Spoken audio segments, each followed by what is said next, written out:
प्रश्नाचं उत्तर दिलं होतं की सूर्य आकाशात चढतो तर जगामध्ये ज्या सती पतिव्रत आहेत आणि पुण्यशील पुरुष आहेत त्यांच्या पुण्याच्या आधारावर सूर्य चढतो. विठाला विठाला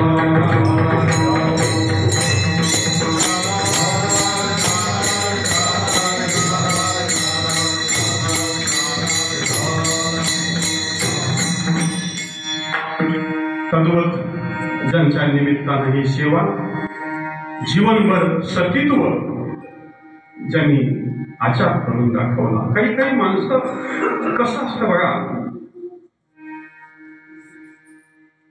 त्यांच्या अंगी असलेले सद्गुण जगाला माहिती नसतात, पण त्या सद्गुणाचा परिणाम समाजावर झाल्याशिवाय राहत नाही.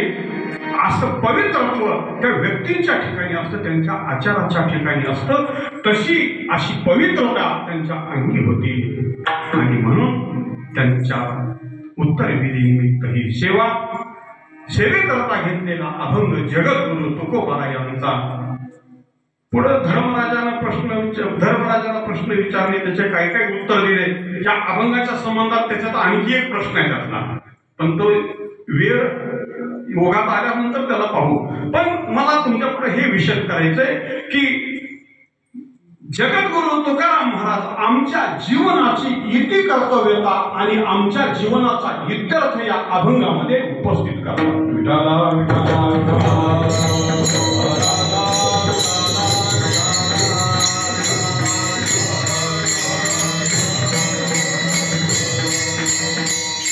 जगद्गुरु तुकोबाराय सगळे जगाचं उपलक्षण या अभंगाच्या प्रथम व्यक्त करतात.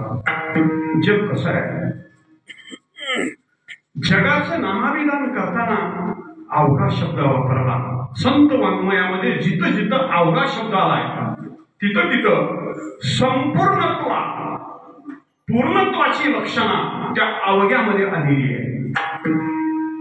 उजळले भाग्याता अवघी चिंता वारली. अवघी म्हणजे पूर्ण चिंता वारली, आता चिंता शिल्लक नाही. म्हणजे संपूर्ण चिंतेचं किंवा संपूर्ण विषयाचं निराकरण करण्यासाठी संत वाङ्मयामध्ये अवघा हा शब्द वापरलेला आहे. अवघा शब्द वापरलेली खूप अभंग आपल्या रोजच्या परिचयात आहे. अवघाची संसार सुखाचा करी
संसार.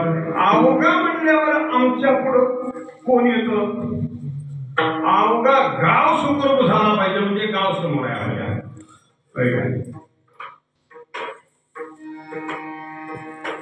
अवघा कुटुंब, अवघा गाव, अवघा तालुका, अवघा जिल्हा, म्हणजे आमच्या धारणा संकुचित आहे, महात्म्य व्यापक असतात.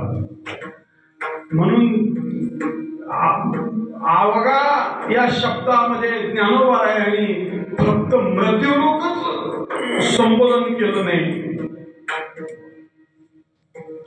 मृत्यूलोकाबरोबर स्वर्ग त्यालाही ज्ञानोबारांनी त्याच्यामध्ये घेतलेला आहे.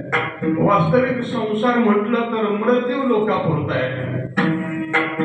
आहात काही उकटे मृत्यू लोकीचे उपराटे, तेत जरी आवचटे जन्मला शितो, तरी झडझडोनी वहिला निघ, या भक्ती जिया वाटे लाग, जिया पावशी अव्यंग निजधा माझे विठाला विठाला विठाला.